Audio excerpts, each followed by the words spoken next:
Imagine flying from New York City to London in under 2 hours, or really anywhere in the world in just a few. While that may seem like a far-fetched travel dream, hypersonic technology is real, and it's very much here. If you are traveling at hypersonic speeds, you're going more than a mile per second. That's important for military applications. It could have commercial applications. It could also open up new ways of reaching space. All over the world, significant hypersonic research and development in recent years have highlighted its promising opportunity, but it's also shed light on its destructive potential. China or Russia possibly experimenting with hypersonic technology. And we know China isn't building these capabilities purely for defense. That's made it a top priority for Washington, our defense capabilities, and ultimately our national security. How do you defeat hypersonic weapons? So what is hypersonic? Who has it? And what could it do for military and commercial purposes?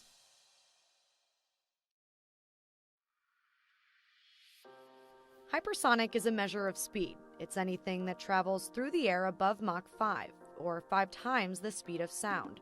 That's roughly 3,800 miles per hour. Any spacecraft that re-enters into the atmosphere from space is traveling at hypersonic speed. So the Apollo spacecraft, Mercury and Gemini before it, the space shuttle, they were all traveling as hypersonic craft. For reference, typical commercial airliners are subsonic, traveling slower than the speed of sound, which is anything below 760 miles per hour. When you go faster than that, above Mach 1, you're traveling at supersonic speeds. There's a lot of planes right now that are in that supersonic space. Lots of trainers, lots of fighters. Military jets frequently fly supersonic and have since the 40s. The fastest plane of all time, Lockheed's Blackbird, took off in 1964, and it reached cruising speeds above Mach 3. That's more than 2,200 miles per hour. And famously, the Concorde commercial plane flew at supersonic speeds for nearly 3 decades, cutting transatlantic flights in half. This indicator here, which tells me we're flying twice the speed of sound. And I suppose it'll be proved by the fact that we get to Washington in 3 hours 35 minutes, which you can only do if you're flying at this sort of speed. And when you travel 5 times the speed of sound, it's hypersonic. The primary difference between hypersonic and supersonic and transonic and subsonic is as you go up in speed, there's just more and more variables that you have to account for. When you get to hypersonic speeds, the internal characteristics of the air start to change. When you travel at Mach 5, you get a lot hotter than when you travel at Mach 2. It's not just 2.5 times, it's a lot hotter. And that's why hypersonic is in a league of its own. Traveling above Mach 5 literally causes air molecules to burst open, heating the flying object by the thousands. The space shuttle is fitted with a heat shield to survive re-entry.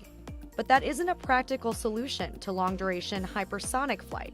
And that's why it's not fully off the ground yet for unmanned military use, let alone commercial use. New materials are needed, special aircraft designs, even air-breathing engines that cater to these extreme conditions. It's one of the hardest aerodynamics problems out there. It's very multidisciplinary, requires kind of the best engineers. Developing this technology is seen as a top priority in military modernization programs worldwide. And for good reason. Hypersonic missiles could change the nature of warfare. If I talked to you 15 years ago about hypersonic flight, you'd look at me like I was crazy. So much is going to change. We're talking about a class of defense systems that could travel at hypersonic speeds. But because they're in the atmosphere, they combine the attributes of speed, but also maneuverability. And that gives you a lot of important defense capabilities. The ability to do very precise strikes, for example. The ability to evade enemy air defenses. Unlike traditional ballistic missiles that follow a set trajectory after their launch, hypersonic missiles can be controlled while in flight, leaving their path unpredictable to enemy defense. And 2 of Washington's biggest adversaries claim to be ahead of the U.S. in their development. Well, I've seen some really alarming things going on in China. Alarming as well in Russia, but a little bit less so. China's made no bones about it. I mean, they've actually rolled out some hypersonic weapons at some of their military parades that kind of shown off their investments. So we are behind. We are behind the Chinese. We are behind the Russians. We took our foot off the gas. We allowed other nations to kind of, in some cases, surge ahead by spending a lot of money and building on our work. So over the last several years, the Department of Defense has been working rather vigorously in setting up its work in hypersonics. Between 2015 and 2020, the U.S. increased funding for hypersonic research by 740%, and the latest defense budget requests $3.8 billion for hypersonic research. That's nearly a 20% increase from President Trump's final defense budget. It's truly a bipartisan issue, and I've seen support on both sides of the aisle. I'd also tell you that I think within the Department of Defense, there truly is a sense of concern in that we are in a race. While the field of hypersonics is a hot topic, it's not a new one. For decades, both the public and private sector have been investing billions into its development, and this latest DoD budget is a big win for defense contractors. If you want to get money, you put hypersonics in your proposal. Lockheed Martin, a leader in hypersonics, has been in the game for more than 30 years. Other heavy hitters include Boeing, Raytheon, and Northrop Grumman, while startups like Hermes, Hypersonics Launch Systems, and Volantra are attracting the Pentagon's attention. It's huge. I think having buy-in from one of our really early customers in the Air Force is absolutely critical to success being viable outcome for the company. The Air Force invested $60 million in this Atlanta-based startup, whose ultimate goal is in commercial travel. While the Air Force is focused on potential military uses as it races to fast-track production on a hypersonic missile by September 2022. The main goals are really to ground and flight test this Mach 5 engine that we're building alongside the aircraft we're building to test it. The key kind of takeaways that we're expecting our Air Force customer to pull away is really the data that's coming out of those ground and flight test operations.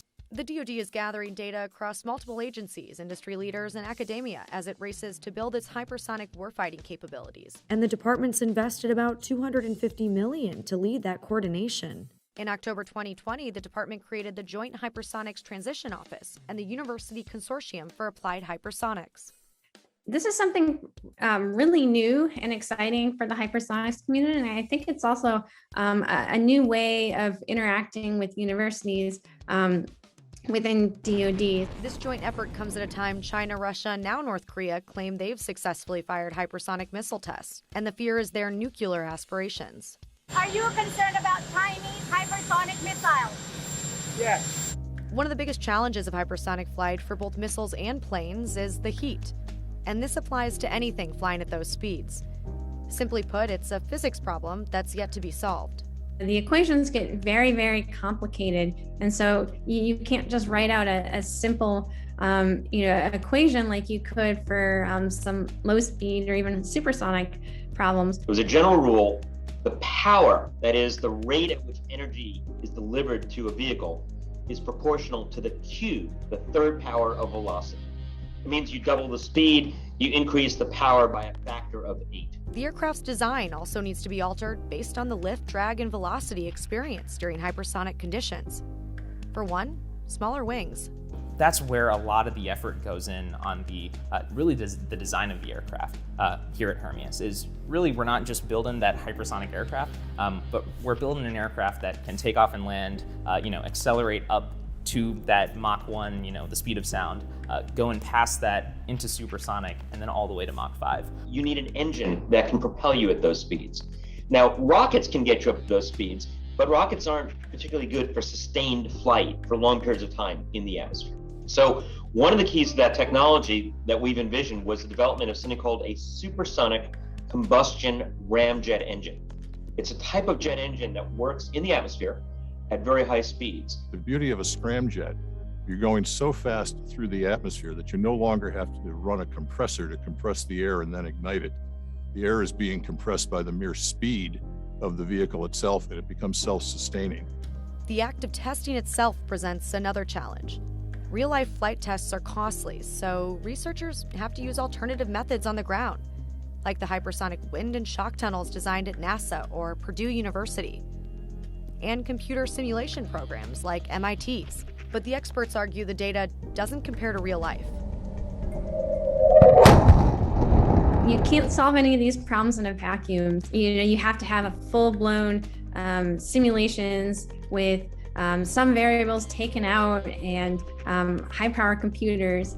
And then that also means if you want to test something, there's no wind tunnel that can give you the combination of the speeds, atmospheric conditions, chemistry, and duration that you need to understand everything. So in hypersonics, you kind of do a lot of piecemeal testing. The only thing that is 100% right is flight testing.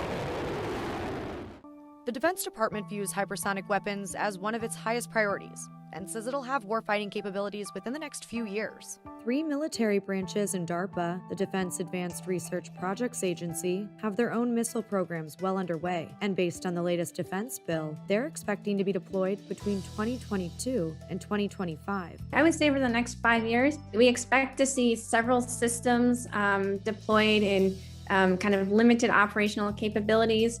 So these are leave-behind prototypes. So things like intermediate range boost glide vehicles, so like long-range hypersonic weapon. Starting with the Air Force, they hope to deploy an early operational version of their air-launched rapid response weapon in 2022. The Army is aiming to launch their long-range hypersonic weapon in 2024, followed by the Navy's conventional prompt strike in 2025. But these timelines will all be fluid as real-life testing ramps up. And I'm very proud of the fact that the Department of Defense is not talking about catch-up. It's talking about leapfrogging other competitors. It's talking about, going beyond matching. We don't want to just match them missile for missile. We want to introduce new capabilities of transportation capabilities, sensor capabilities. And I'm seeing that play out. Like ultra-fast commercial travel, which could be here within the decade. Recent interest in hypersonic technology has reignited the appeal of supersonic flight, which has been achieved before. Boom Supersonic, the Concorde-style startup, says its supersonic aircraft Overture will be ready to carry passengers by 2029. United Airlines already purchased 15 aircrafts, the first U.S. airline to do so. And Hermeus, whose ultimate goal is passenger travel, just unveiled a full-scale prototype of its hypersonic aircraft Quarter Horse. It plans to start flight tests by the end of 2022. Hermeus is anticipating within the next 8 to 10 years we have a transport aircraft that is able to fly and is certified and airworthy. But it's certainly going to be a challenge. There's a lot of hurdles that we're going to have to cross to get there. It's definitely an exciting time to be working on these problems. I'm pretty hopeful that, at least in my lifetime, in the next 15 years, we'll start to see some of those systems being realized. When the United States puts its mind to something like this, an issue like this, when we realize how important it is, we have proven time and time again that we can catch up and, in fact, leapfrog.